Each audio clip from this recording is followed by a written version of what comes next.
When German soldiers first encountered American forces in North Africa in late 1942, they carried with them a set of firm assumptions about how Americans fought: slow to maneuver, inexperienced under fire, overly dependent on artillery, and fundamentally conventional in every sense. German intelligence reports compiled after Kasserine and Taborba reinforced this belief, portraying U.S. infantry as brave but clumsy, aggressive but unrefined, a force that relied on material abundance rather than specialized skill. Many Wehrmacht units entered the Tunisian campaign expecting to face green troops who would fight predictably, by day, on roads, in line formations, and rarely without heavy support. What they did not expect was the sudden appearance of small groups of shock troops who moved with the speed of commandos, struck without warning, and disappeared before German units could react. These were Darby's Rangers, men who did not fight according to any pattern the Germans associated with Americans. The first major shock occurred during the night assault on the Vichy French coastal batteries at Arzew on 8 November 1942. Although the Vichy garrison capitulated quickly, German observers documented with surprise the silent landing, rapid infiltration, and coordinated seizure of gun positions in complete darkness. Nothing about the operation resembled the lumbering, firepower-heavy landings the Germans expected from the U.S. Army.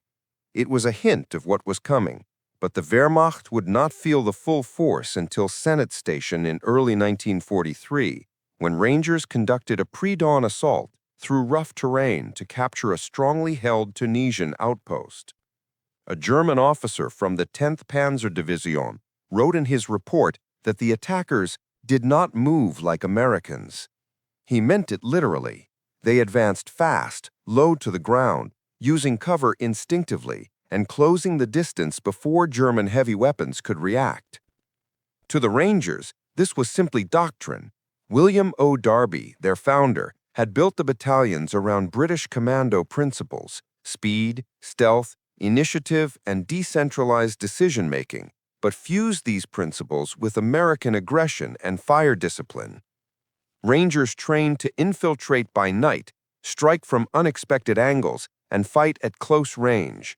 They learned hand-to-hand combat, silent killing techniques, and fast-paced small unit movement through terrain that regular infantry would avoid. They did not wait for artillery to soften a position.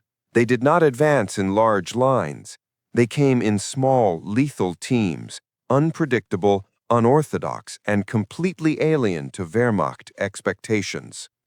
For German soldiers accustomed to facing British infantry, French troops, or even Soviet riflemen, the Rangers represented something they had never encountered from the Americans. Regular U.S. infantry typically advanced with tanks, fired from distance, and relied on heavy support. Rangers did the opposite.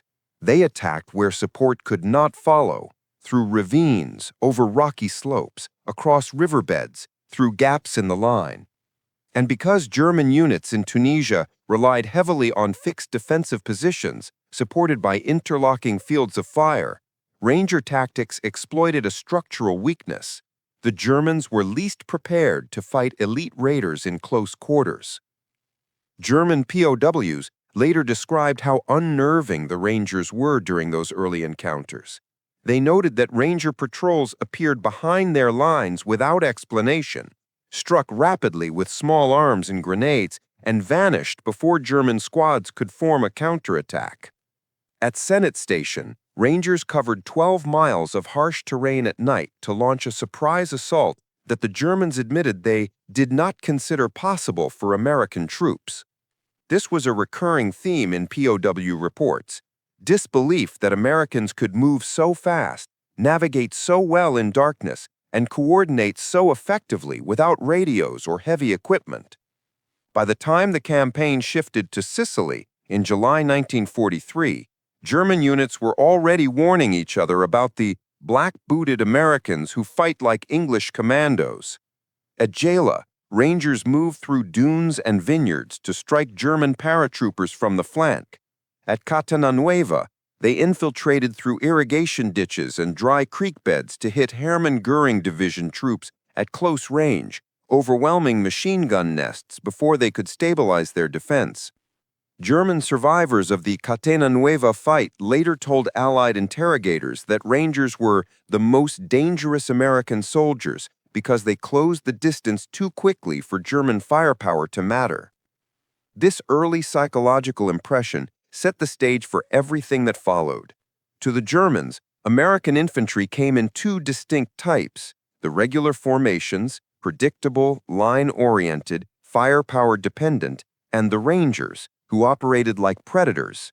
Rangers were not numerous. In most fights, they were outnumbered, but they used their small size as an advantage, slipping through gaps, attacking isolated positions, and turning strong points into liabilities by approaching from directions the Germans didn't defend. The result was a growing perception within the Wehrmacht that they were facing a uniquely dangerous opponent, one who did not fight by the rulebook, did not hesitate, and did not retreat when confronted with superior numbers. The Rangers shattered the German assumption that American infantry lacked finesse or tactical imagination. They proved instead that the United States had its own elite raiders, every bit as capable as the British commandos or the Gebirgsjägers. And for the first time, German frontline units learned that the most dangerous American on the battlefield was not the tank commander, not the artillery observer, not even the paratrooper. It was the Ranger, the soldier who moved faster, hit harder, and refused to fight like anyone the Wehrmacht had ever faced. The Germans expected Americans to fight in the open, by day, with long lines of rifles and supporting fire. What they found instead, especially in Sicily and Italy, was that Rangers preferred the opposite: darkness, confined spaces, and close-quarter combat, where surprise and aggression mattered more than numbers. German POWs consistently described their first Ranger encounters as moments of shock, not because the Rangers were superhuman, but because they violated every assumption the Germans held about American behavior on the battlefield. Wehrmacht infantry doctrine relied heavily on firepower at range, machine gun dominance, overlapping fields of fire, and quick counterattacks. That doctrine collapsed the moment the Rangers stepped within 20 meters of a German position. In close terrain, vineyards, olive groves, stone terraces, and mountain ridges, Ranger platoons moved with an economy of motion the Germans had only seen from elite units like Brandenburgers or Gebirgsjäger. They advanced low, silent, and fast, making use of darkness and terrain in ways regular infantry units rarely attempted. Allied after-action reports show entire Ranger companies traveling miles at night without a single accidental rifle click or canteen rattle. German officers noted bitterly that Rangers behaved as if they had lived on the ground their whole lives, a direct contrast to the stereotype of Americans as loud, casual, and undisciplined. One of the earliest and clearest examples came at Catena Nuova in Sicily, July 1943. Hermann Goering Division troops dug into stone farmhouses and dry riverbeds, expected a frontal assault supported by tanks. Instead, Rangers infiltrated by darkness, moving along irrigation ditches and crossing enemy lines in small four-man fire teams. They used hand signals, knife kills, and rapid bounding movement to clear out German outposts before the main assault. When the Germans finally realized they were under attack, Rangers were already inside their perimeter. German POWs later explained that nothing unnerved them more than hearing enemies breathing before they heard enemies firing. In the chaos of that night, machine gun crews were overwhelmed before they could pivot their guns. Mortar teams were eliminated before they could uncap their tubes, and communication lines were cut so thoroughly that battalion headquarters thought they were being attacked by multiple Allied battalions instead of a few hundred Rangers. Close-quarter fighting was the Rangers' natural environment. They were trained specifically for it at Achnacarry under British commando instructors. Bayonet drills, knife fighting, garrote techniques, and room-by-room clearing long before such training became standard in the U.S. Army. They approached bunkers from blind angles, advanced in broken terrain, and used grenades with lethal efficiency in confined spaces. German accounts from Sicily and Italy frequently mention the same terrifying detail. Rangers did not fire warning shots. They closed in and killed with precision. Where regular infantry hesitated or waited for orders, Rangers pushed forward, exploiting the smallest moment of hesitation from the defenders. The Battle of Maiari Pass on the Italian mainland, September 1943, reinforced that dread. Wehrmacht mountain troops holding the pass expected a slow American climb. Instead, Rangers scaled cliffs at night, emerging behind German positions before dawn. A German NCO from the 15th Panzer Grenadier Division said in interrogation that the assault was like being attacked by men who could see in the dark. Rangers were not ghosts. They simply moved with a discipline that allowed them to breach terrain the Germans believed impassable. The pattern repeated at Argentan, San Pietro, and countless smaller actions where Rangers spearheaded assaults, bypassed strong points, and struck where Germans felt safe. Rangers favored pincer infiltration, splitting platoons into small groups that wormed through edges of the battlefield, appearing simultaneously from multiple directions. The psychological effect was enormous. Machine gun teams who expected a frontal threat suddenly heard boots behind them. Snipers found themselves flanked. Mortar crews saw shadowy figures closing the distance before they could adjust fire. Ranger night raids became infamous. Units from the 29th Panzer Grenadier Division and 71st Infantry Division repeatedly reported being hit in the dark by shock troops who slipped past listening posts undetected. These raids cut telephone lines, wiped out outposts, destroyed ammo dumps, and dragged prisoners back through their own defensive belts. Wehrmacht doctrine relied heavily on predictable American behavior. Rangers shattered that predictability every time they attacked. What frightened the Germans most was the mixture of intelligence, speed, and cold efficiency. Rangers didn't just charge. They gathered reconnaissance, mapped routes, synchronized watches, and executed their plans with a precision the Germans did not associate with American units. POWs noted that Rangers seemed to know the terrain better than the defenders did. In the rugged hills of Italy, where the Germans expected their mountain warfare training to give them an edge, they repeatedly found Rangers already occupying upper ridgelines or slipping through goat paths known only to locals. By 1944, as the war shifted from the mountains of Italy to the hedgerows and beaches of France, German units had learned a hard lesson. When Rangers were in the area, nothing happened according to plan. The Wehrmacht prided itself on disciplined defensive structures, minefields, interlocking machine gun positions, fallback lines, and predictable kill zones. These systems had worked against the British, the Soviets, and often even regular American infantry. But Rangers had no interest in fighting along the lines that the Germans prepared. Instead, they moved fast, thought fast, and fought fast, compressing the timeline of battle so brutally that German units were often defeated before their officers could properly issue orders. German POWs repeatedly emphasized one word when describing the Rangers: Schnelligkeit, speed. Not speed in the sense of vehicles or mechanization, but speed in human movement, decision-making, and tactical adaptation. Rangers could march farther than regular U.S. infantry, maneuver through terrain that Germans assumed was impassable, and launch attacks long before the defenders were fully aware they'd been located. Their raids often began before dawn, escalated within seconds, and ended with German positions overrun in mere minutes. It was this tempo, this refusal to fight a prolonged attritional battle, that stunned Wehrmacht troops who were used to structured engagements. A particularly revealing example occurred at Anzio, where the Rangers operated in terrain the Germans believed inherently defensive. Marshes, canals, and narrow roads created what Wehrmacht engineers considered ideal killing grounds. Yet Ranger patrols slipped through German screens with uncanny ease. German soldiers reported that Ranger units appeared seemingly out of nowhere, at the flanks, behind trenches, and occasionally even inside communication trenches before dawn roll calls were complete. One POW from the 715th Infantry Division admitted that they never truly held ground against Rangers because the Rangers refused to acknowledge conventional front lines. This unpredictability formed the second pillar of German fear. The Wehrmacht doctrine was built around anticipating enemy actions. If the Allies attacked here, the Germans counterattacked there.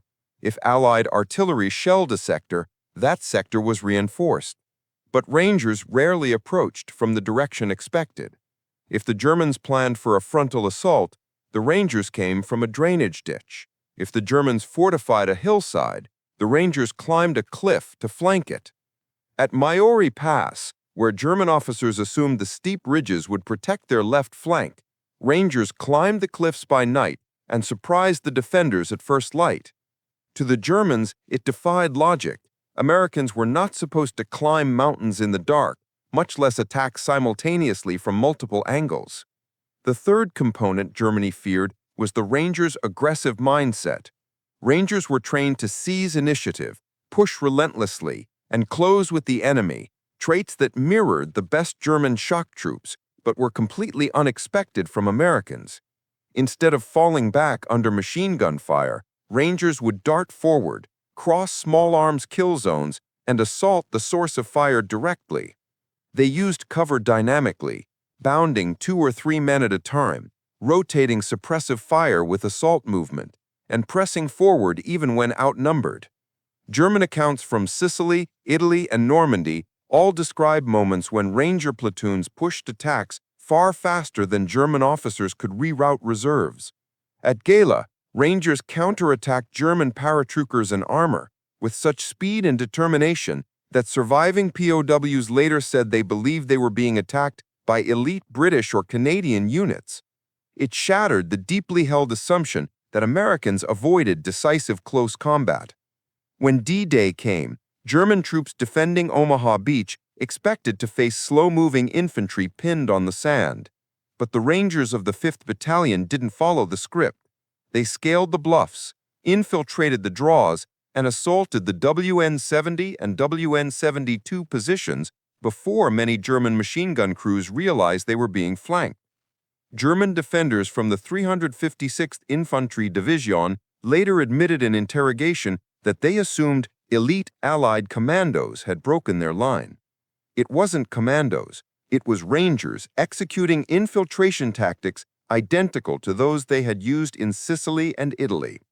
The Germans suffered from another disadvantage that intensified the Rangers' psychological impact: their own overconfidence.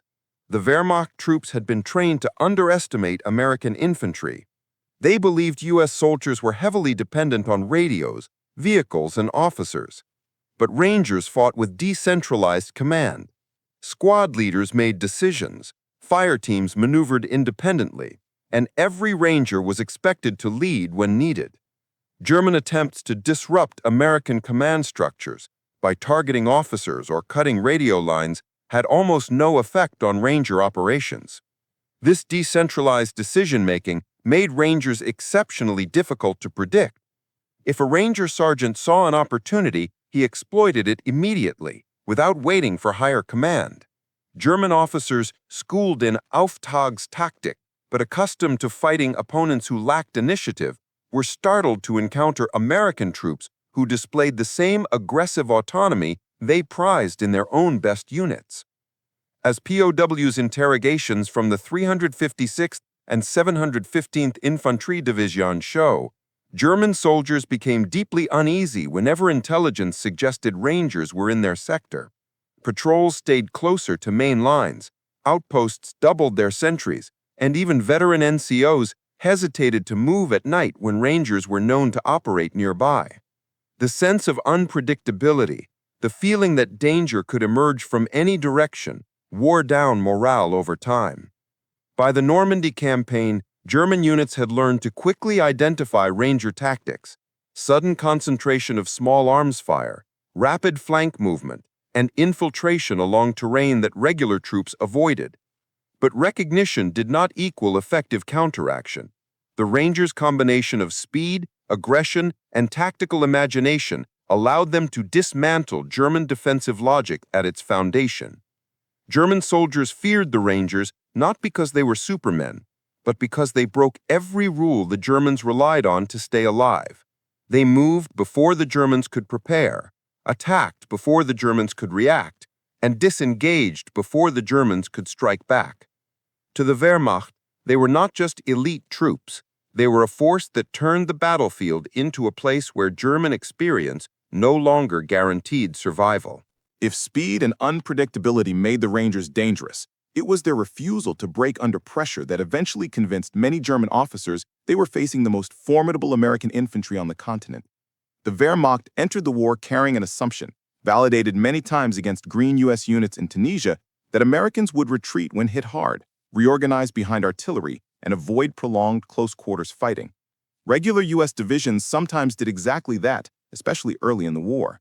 But Rangers were another species entirely.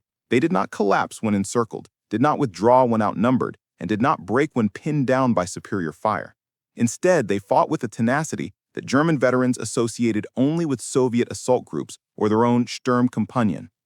Nothing shattered German expectations more violently than the Battle of Cisterna, 30 January 1944. Rangers of the 1st and 3rd Battalions, attempting a deep infiltration to seize the town, marched straight into positions held by the Hermann Göring Division and the 715th Infantry Division, units hardened by years of combat. The Rangers were surrounded almost immediately. German armored cars and tanks closed the exits, machine guns locked the streets, and mortars bracketed every possible fallback route. From the German point of view, the fight should have ended quickly. The encircled Americans were isolated, outgunned, and cut off from support. But instead of surrendering or retreating into a defensive perimeter, the Rangers attacked, again and again. They fought house to house, street to street, moving between buildings under fire so intense that even German assault engineers hesitated to cross open ground. POW interrogations from Cisterna reveal that Wehrmacht soldiers were stunned by the ferocity of Ranger close combat. Ranger teams cleared buildings with grenades and shotgun doors, sprinted across open alleys under machine gun fire, and counterattacked against German strongpoints even while nearly encircled. A German Hauptmann captured later told interrogators, "They fought like trapped wolves. We expected them to surrender. They did not." The Rangers at Cisterna were eventually overwhelmed. Nearly the entire force was killed or captured. But even in defeat, they left such a psychological impression that German units began warning each other, "If you corner Rangers, prepare for heavy losses." This fighting spirit appeared repeatedly in Italy.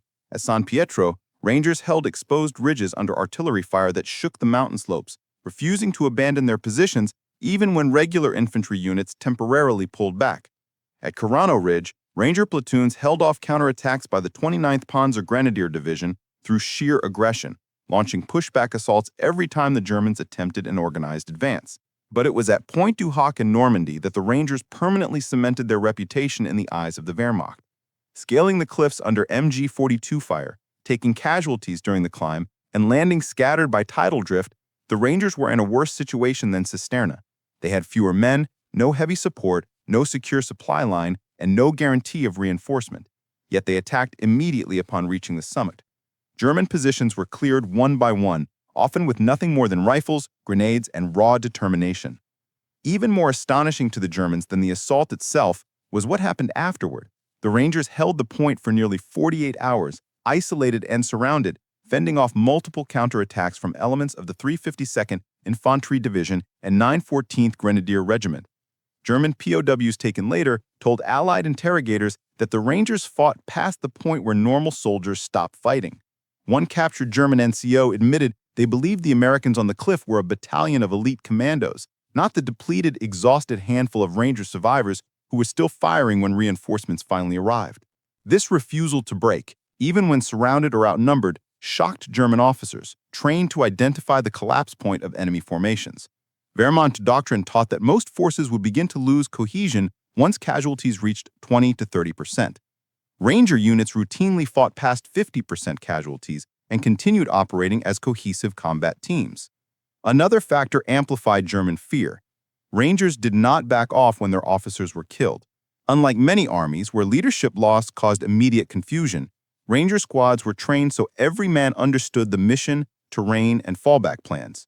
When a lieutenant went down, a sergeant took over. When the sergeant fell, A corporal stepped in. A ranger platoon could lose half its leadership and still maneuver like an elite raiding unit.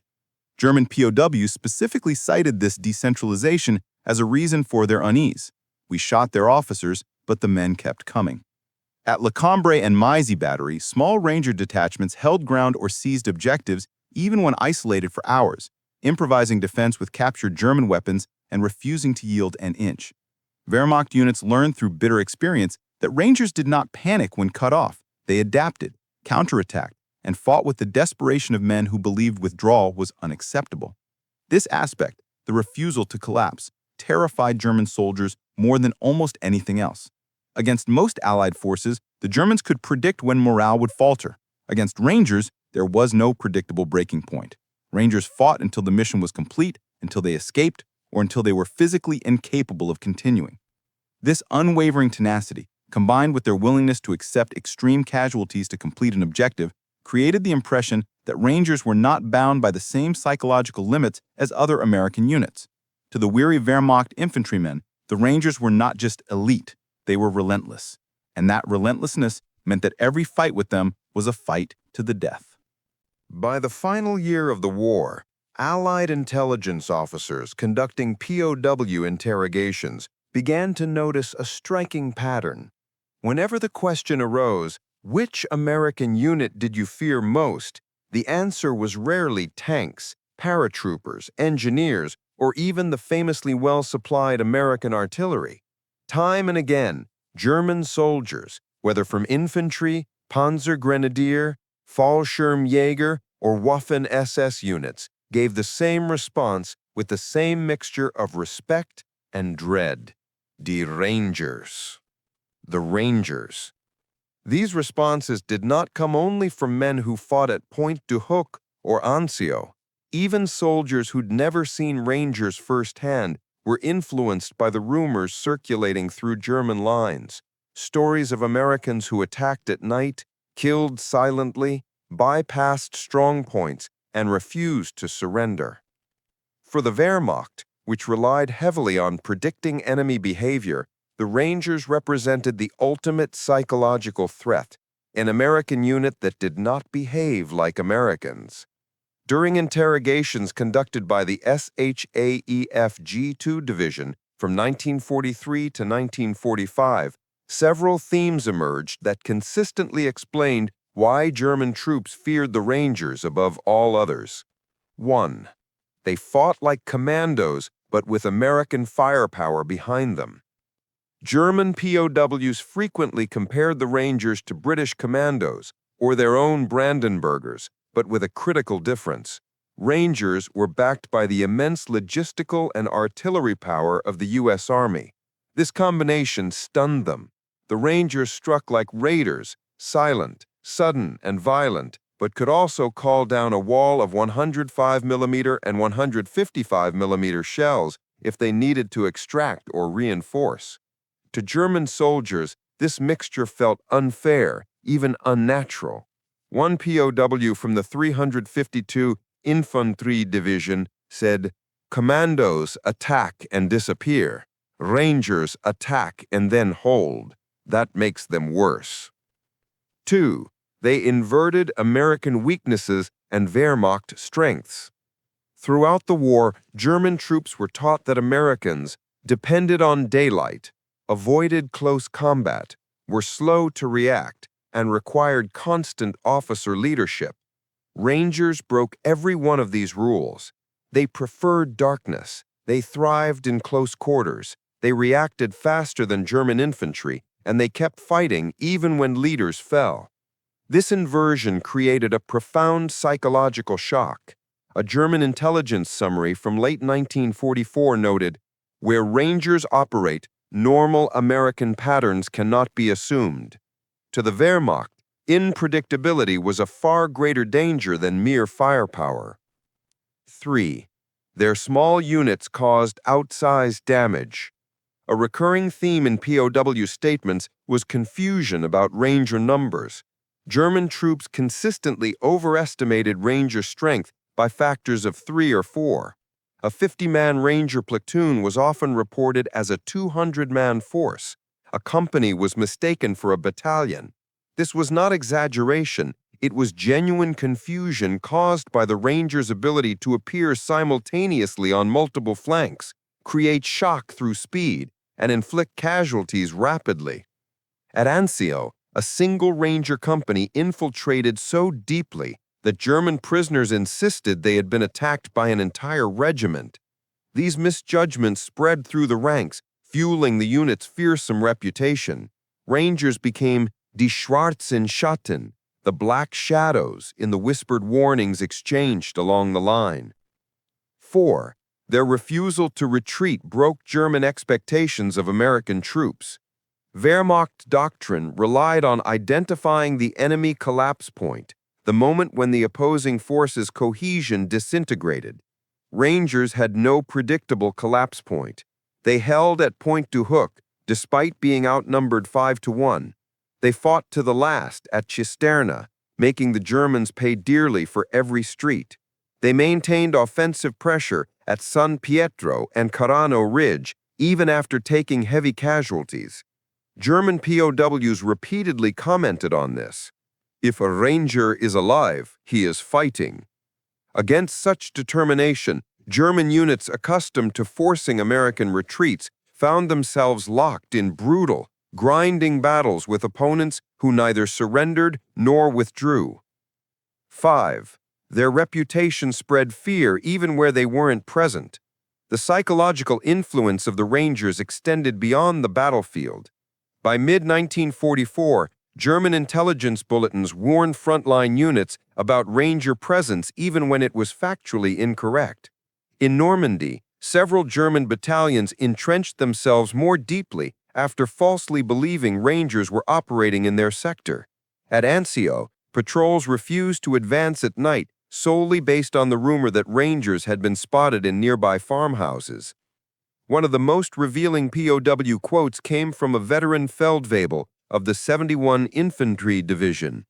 "If you hear the Americans at night, it is regular troops. If you hear nothing at night, it is the Rangers." Silence had become a warning sign. The final verdict of German POWs. In the end, the reason German soldiers feared the Rangers more than any other American infantry unit was simple. The Rangers removed the predictability that German survival depended on. They appeared from angles the Germans didn't expect. At times, Germans assumed Americans couldn't fight. With aggression, Germans believed Americans wouldn't use, and with tenacity, Germans thought Americans lacked. Thus, when asked after the battles of Sicily, Italy, Normandy, and beyond, who they feared the most, German soldiers, hardened veterans of the Eastern Front and Africa alike, gave the most unlikely answer. Not American tanks, not American paratroopers, not American artillery. They feared the Rangers.